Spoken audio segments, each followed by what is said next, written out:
Hi, I'm Amanda Lewis, and I lost my job over a glass of Pinot Noir. It was supposed to be a simple dinner, a wrap-up celebration with the team, a few clients, and our smug, overly caffeinated VP of Strategy, Connor Maddox, the man who once told me that I think too much like an engineer and not enough like a brand. The breadsticks were still warm when he tapped his spoon against his wine glass, like he was making a toast at a wedding. Before we all get too drunk on the company's dime, he grinned. I've got news. I was mid-laugh at a joke someone made about agile workflows when he said it. We're letting Amanda go. Effective immediately. My fork paused mid-air. I thought I measured. I looked around the table, at the clients, the analysts, even the intern who never made eye contact with me. Someone chuckled, then silence. A slow oxygen-sucking kind of silence. Connor didn't flinch. We need agile thinkers. Innovators, not whatever this is. He waved his hand in my direction like he was swatting away a bad smell. Incompetent, he added, just loud enough. I couldn't move, couldn't speak. I just stared at the flicker of candlelight reflecting in the glass of wine in front of me. All I could taste was acid.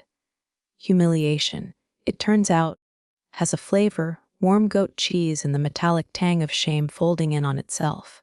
There was no meeting, no HR escort, no performance review. Just a public execution with a side of artisan flatbread. He stripped me of my title like he was canceling a gym membership, then turned back to his plate. That was it. Done. I stood up slowly, every eye locked on me. Someone mouthed, "Are you okay?" I nodded like I had any idea what was happening. But just as I turned to walk away, heart racing, mascara streaking, someone spoke behind me. "Excuse me." The voice was quiet, cold, controlled. It cut through the tension like a scalpel. I turned. He looked out of place in that restaurant. Steel gray suit, not a wrinkle in sight. Calm, unreadable. A man who didn't need to raise his voice because his money already filled the room. "I saw your presentation," he said, 2 years ago. Logistics Optimization Summit. You built the RouteNet prototype, didn't you? I stared at him like I was dreaming. He slid a card across the table linen like it was a weapon. Grant Wakefield. Wakefield Capital, my office. 9 a.m. Connor kept laughing at some client's joke like none of this was happening. Like I was already deleted. But I held that card like it was a key. My hands were still trembling. But my spine was straight. I didn't know what was waiting for me the next morning. I didn't know if this was a lifeline or a trap. All I knew was, I wasn't going to be quiet anymore. Not now. Not ever again. I didn't sleep that night. I couldn't. I lay there in the dark, staring at Grant Wakefield's business card like it was radioactive. The name pulsed in my mind. Wakefield Capital. The kind of name whispered at industry events, the kind of name that makes founders sweat and VCs behave. My inbox was already filling with, "So sorry," emails from coworkers. Some meant it. Some just didn't want to be seen not sending one. Then came the LinkedIn vultures. You know the type. Weirdly chipper messages like, "Everything happens for a reason," or "Let me know if I can help." Translation, you've been thrown overboard. I'm just here to collect your paddle. At 8:45 a.m. sharp, I stood outside Wakefield Capital's Midtown glass tower. The kind of building with a curated scent in the lobby, where even the marble seems to judge you. I wore the only blazer I didn't hate. Hair pulled back tight, lipstick neutral. Not for beauty, for armor. The receptionist had the kind of skin that suggested she was lit by $1,000 light bulbs. "He's expecting you," she said, without looking up. No small talk, just fear walking in heels. His office was nothing like I expected, no plaques, no startup memorabilia, just books, leather, and a floor-to-ceiling window that made the rest of Manhattan look like a model train set. Grant didn't stand. Didn't shake my hand, just pointed to the seat across from him. "I don't like people wasting my time," he said, his voice low and smooth. You didn't at that summit. I opened my mouth to correct him. To say had is the right tense. I had something. Before Connor gutted it and stitched his name across my work like a counterfeit signature. But Grant kept going. Your RoteNet prototype. Real-time load balancing for multi-temp freight. That was 5 years ahead of its time. The heat map sync logic alone. Elegant. I blinked. My heart skipped. Connor said it was too internal. Said it wouldn't scale. Said it needed a visionary's name to sell to the board. Grant smirked like he could read my thoughts. Then he opened a folder, my diagrams, my architecture flowcharts. Even the hand-sketched version I'd made during a team lunch. Coffee stain and all. I want you to build it, he said. My throat closed. Not the corporate version. Not Connor's name on the patent. The real one. Stealth mode, my funding, your vision, I laughed. Not because it was funny, because it felt impossible. Just 12 hours ago, I was nothing but public debris on a corporate dinner plate. Now I was being asked to build the future of cold chain logistics, like it was a weekend side project. What's the catch? I asked. Grant leaned forward, hands folded like a chess player about to capture your queen. You'll need to disappear for a while. NDA. Burner accounts. Dummy LLC, no press. No GitHub. No noise. We build in the shadows, then we strike. My pulse thudded in my ears. I thought of Slack threads where I was ignored. Of Connor calling me dead weight. Of weekends spent debugging code no one understood, but everyone used. What if I'm not ready? I whispered. Grant's eyes never moved. You didn't come here to ask that. And he was right. I hadn't. By the time I walked out of Grant's office, the sky had shifted from pale blue to the muted gray of a city that never really slept. In my hands, I held a manila folder that weighed more than paper should. It held my onboarding packet, a fresh NDA, and access codes to a shared server labeled Orion Shelfworks, the name of our dummy LLC, so bland it could vanish on Google. I didn't sign the NDA right away. I stared at it for hours that night like it might bite. But in the end, I signed with a pen that shook in my hand, but not in my resolve. This wasn't about revenge, yet. This was about reclaiming something I'd quietly built while Connor smiled in meetings and took credit. The next morning, I slipped into our new office, a stripped-down floor in a WeWork knockoff along the East River. No name on the door, no windows. Just blackout blinds and a Wi-Fi password that looked like an ancient spell. First thing I did, I pulled my old notebook from the back of my closet. The one with ketchup stains and pages dog-eared from frustration and late-night inspiration. Then I cracked open my laptop and started sketching. What RoteNet was always meant to be, modular, self-healing, capable of adjusting to unpredictable delays in real time. Most cold chain systems treated perishables like a game of Tetris. I wanted chess, but I couldn't do it alone, so I started calling ghosts. First Priya, one of the sharpest backend developers I'd ever worked with. Forced out quietly after Connor claimed her code was too dense for agile teams. Translation. She was smarter than him. She didn't ask why I was calling. She just said, "You have root access." Yes. Then I'm in. Next Gabe, my old QA lead, took the fall for a system crash that was Connor's fault. He answered on the second ring. If this is about revenge, I'm busy. It's about resurrection. Pause. Then, send me the repo. Finally, Rosie, the DevOps wizard who was fired after a single sprint delay that turned out to be vendor error. I found her running Docker workshops in Arizona. You'll let me rewrite the CI/CD from scratch, she asked. Yes, praise be. Send. We worked in fragments and firewalls, aliases in Slack, air-gapped laptops, nightly stand-ups using burner phones. I paid them with Wakefield's money and the kind of respect our old company hoarded like oxygen. Every new feature we built wasn't just software. It was a middle finger forged in logic and latency. We weren't rebuilding a platform. We were carving a weapon. And we were getting good at it. It didn't break with a bang. It cracked with a whisper. 2:17 a.m. I go deep into debugging a new load balancing module when my Slack pinged. From Rosie, no message, just a screenshot. An email forwarded from a logistics carrier out of Ohio, Midline Transit. The same partner I onboarded 3 years ago, back when Connor still knew how to spell API. The email was short, professional, brutal. We are terminating our contract with Viren effective immediately. We've opted to pilot a more agile logistics solution with transparent real-time custody reporting. Translation.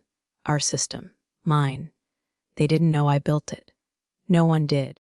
But it worked. No vaporware, no glorified dashboards with fake pie charts. Just clean, stable logic and data streams that didn't lie. By sunrise, we had 2 more inquiries.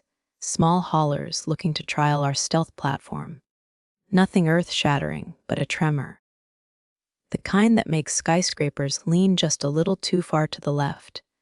We watched the ripple start in real time. Rosie had a back-end tap on one of Viron's public analytics endpoints. Suddenly, their route prediction page started throwing 404 errors. Their load calculator, the same one Connor had once demoed in a TED-style pitch, was pulled down without a word. Then, a text from Priya. Connor just blamed interns in a Friday all-hands. I could picture it. Him pacing in front of a floor of shell, shocked employees, tossing buzzwords like life rafts. A motivated junior staff. Failure to update partner endpoints.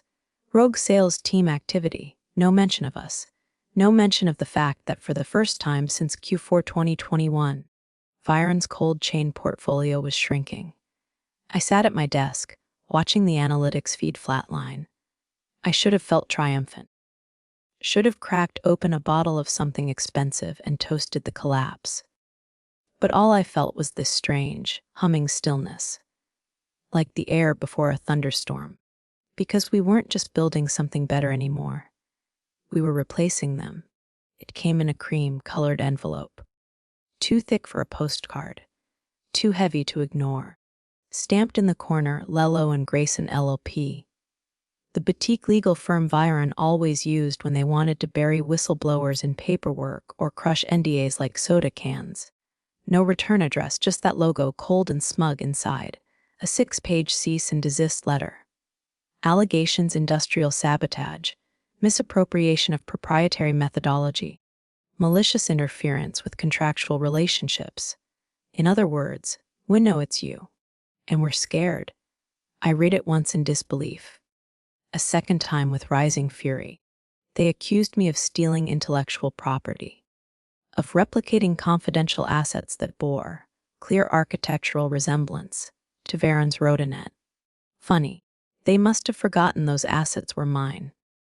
Every single schematic, every logic map, every commit, time-stamped and stored on a cold drive they never touched. Designs dated 6 months before Connor ever slapped his name on them and called them visionary. The next morning, I slid the envelope across Grant's desk. "Send it to Morgan," he said. Morgan, Wakefield's legal scalpel. No shoulder pads, no small talk. Just black blazers and a resting expression that looked like she'd buried bigger men than Connor with a single filing. She glanced at the letter. "They're not suing," she said without looking up. "They're threatening. Hoping you'll back down. Is it working?" I asked. Morgan met my eyes. "You're still here, aren't you?" We didn't just respond. We launched. A 24-page legal counter, notice drafted within 48 hours. Headlines: Unauthorized attribution of Amanda Lewis's intellectual property. Fraudulent misassignment of technical work. Breach of employment clauses concerning existing developer IP exhibits. Everything. Slack threads with Connor brushing off my flowcharts. Metadata from my original Git commits. Scans of my hand-drawn architecture with coffee stains and notebook timestamps. Even the internal email where I proposed Rodanet before it became Connor's ID. We filed it in Delaware, where my original contract was signed, because that's where real lawsuits live. Suddenly, the tone changed. They weren't fighting a rogue ex-employee anymore. They were fighting a funded operation with legal teeth. That week one mid-level Viren exec nuked their LinkedIn. A blind post accused Connor of weaponizing innovation to gut senior staff. And a junior dev I hadn't spoken to in months sent me a DM lie. They told us you stole Rotanet. But after today, I'm not so sure. For the first time since that dinner table ambush, I felt it. Not revenge, not relief, power, and Connor. He had no idea that the most dangerous weapon in tech is a woman with nothing left to prove. It started on a Wednesday, 3:42 p.m. Eastern. Viren's flagship rollout of Rotanet 2.0 across the Southeast Corridor. They'd teased it for weeks. Press kits, sponsored ads. Even Connor's smug face on Freight Forward Weekly, preaching about redefining logistical integrity at scale. But the truth doesn't like being buried. It claws back up. Fast. The first fracture came from Georgia, a TikTok video. A driver standing beside a refrigerated trailer. His breath visible in the hot southern air. My gauge says 3BF, he said, holding up a handheld sensor. But the app says 12BF. Either my lettuce is soup or your system's drunk. It went viral in 27 minutes. Rosie was already scraping public APIs before the hashtags even caught up. She sent screenshots. Road overlaps that made trucks appear in 2 cities at once. Shipment logs doubling back on themselves in recursive loops. Chain of custody reports with entire legs of transport mysteriously missing. Then came the first formal halt. PharmRx, a mid-size pharmaceutical distributor, suspended all shipments routed through Viron's platform, publicly, without warning. Their statement: inconsistent custody tracking poses a risk to patient safety. We are rerouting operations to a third-party system with verified compliance protocols. That was us. Amanda's system. The ghost in their wires. By midnight, 3 more clients flipped, one by one. No press release. No goodbye. Just vanished accounts. Redirected shipments. Silence. Inside Viron, it was chaos. We watched it happen in real time. Rosie hid back in tabs. Priya still had a few friendly moles. We saw Connor's emergency Slack thread, where he blamed unauthorized third-party interference. External forces. Like a haunted house blaming the ghost for the leaky roof. The next day, a coalition of produce haulers signed a multi-year agreement with Wakefield Logistics. No fanfare. Just a press bulletin and a headline. Cold chain reimagined. Wakefield BAT platform delivers 99.6% accuracy in pilot trials. My name wasn't on it, not yet. But it was my code running under the skin. My logic navigating those frozen pallets through storms and detours without losing a single degree. That afternoon, a quiet message leaked from Viron's board. Leadership realignment in progress. At 12:14 p.m., Bloomberg broke the story. Connor Maddox removed from CEO role amid performance fallout. No quote, no post, just erasure. His LinkedIn vanished. Company bio scrubbed. Even his tech conference keynote was pulled due to scheduling conflicts. I didn't pop champagne. Didn't even smile. Because the sound from his side, that vacuum of spin, of excuses, of bluster, it was finally quiet. And in that silence, I heard it respect. The kind that doesn't come from titles. The kind you earn line by line, build by build, until the machine hums without apology. And that was the day I realized. This wasn't the end. This was the blueprint. It happened faster than I expected. The week after Connor vanished, the air shifted.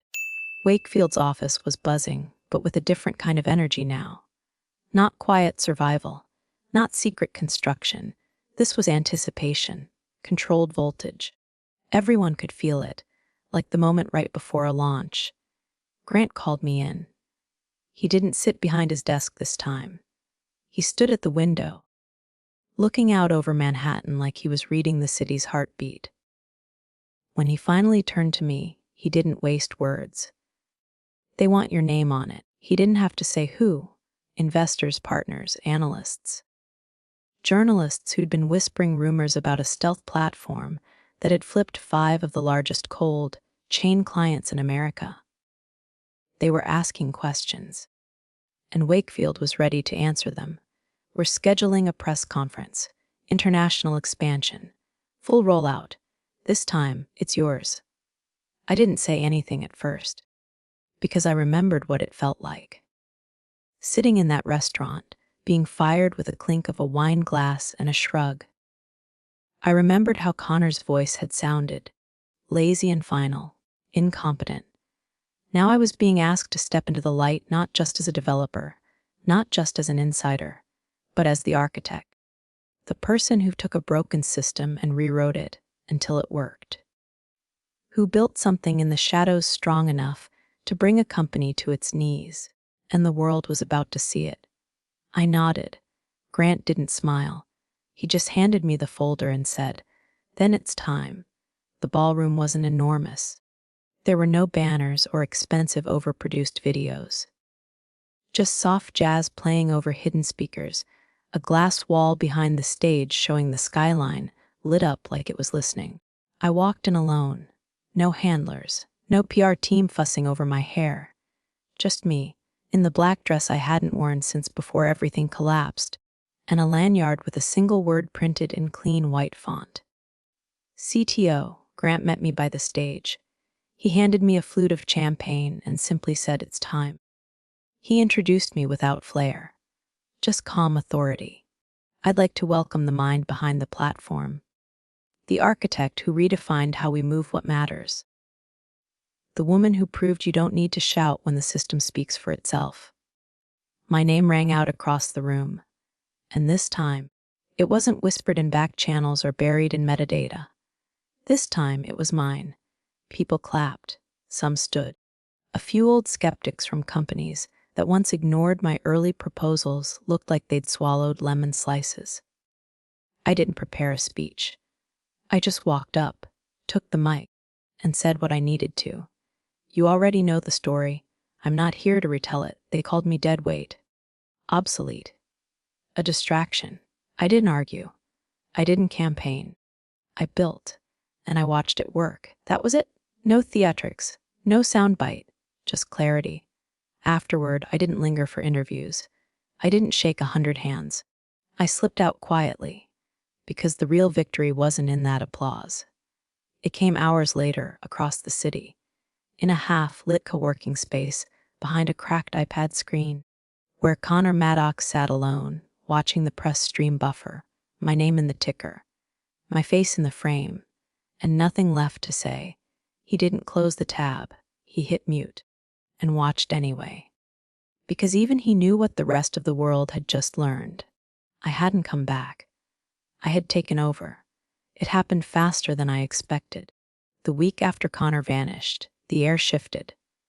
Wakefield's office was buzzing, but with a different kind of energy now.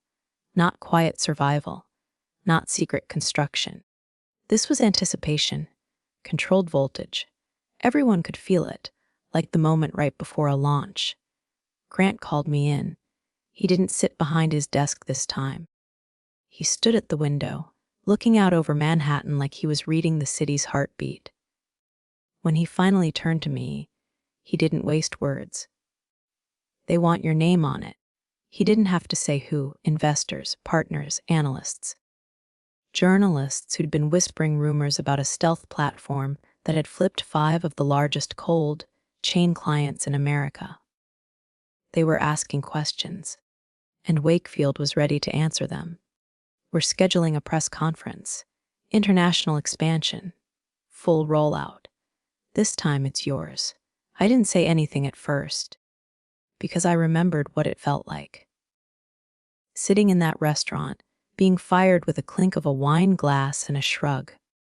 I remembered how Connor's voice had sounded, lazy and final, incompetent. Now I was being asked to step into the light not just as a developer, not just as an insider, but as the architect. The person who took a broken system and rewrote it until it worked. Who built something in the shadows strong enough to bring a company to its knees? And the world was about to see it. I nodded. Grant didn't smile. He just handed me the folder and said, "Then it's time." The ballroom wasn't enormous. There were no banners or expensive overproduced videos. Just soft jazz playing over hidden speakers, a glass wall behind the stage showing the skyline lit up like it was listening. I walked in alone, no handlers. No PR team fussing over my hair. Just me, in the black dress I hadn't worn since before everything collapsed. And a lanyard with a single word printed in clean white font. CTO. Grant met me by the stage. He handed me a flute of champagne and simply said, "It's time." He introduced me without flair. Just calm authority. "I'd like to welcome the mind behind the platform. The architect who redefined how we move what matters. The woman who proved you don't need to shout when the system speaks for itself." My name rang out across the room. And this time, it wasn't whispered in back channels or buried in metadata. This time it was mine. People clapped. Some stood. A few old skeptics from companies that once ignored my early proposals looked like they'd swallowed lemon slices. I didn't prepare a speech.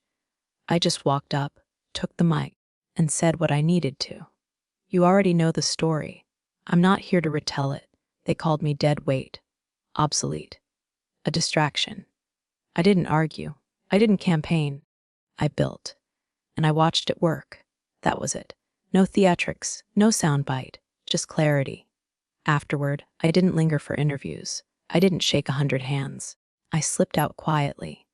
Because the real victory wasn't in that applause. It came hours later, across the city, in a half-lit co-working space, behind a cracked iPad screen, where Connor Maddox sat alone, watching the press stream buffer.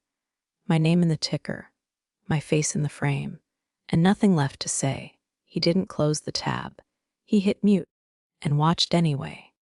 Because even he knew what the rest of the world had just learned. I hadn't come back. I had taken over. I didn't sleep that night. Not from fear or nerves, but from something sharper. The feeling of arrival. Of long overdue acknowledgement finally landing in your chest like a stone you didn't realize you were carrying.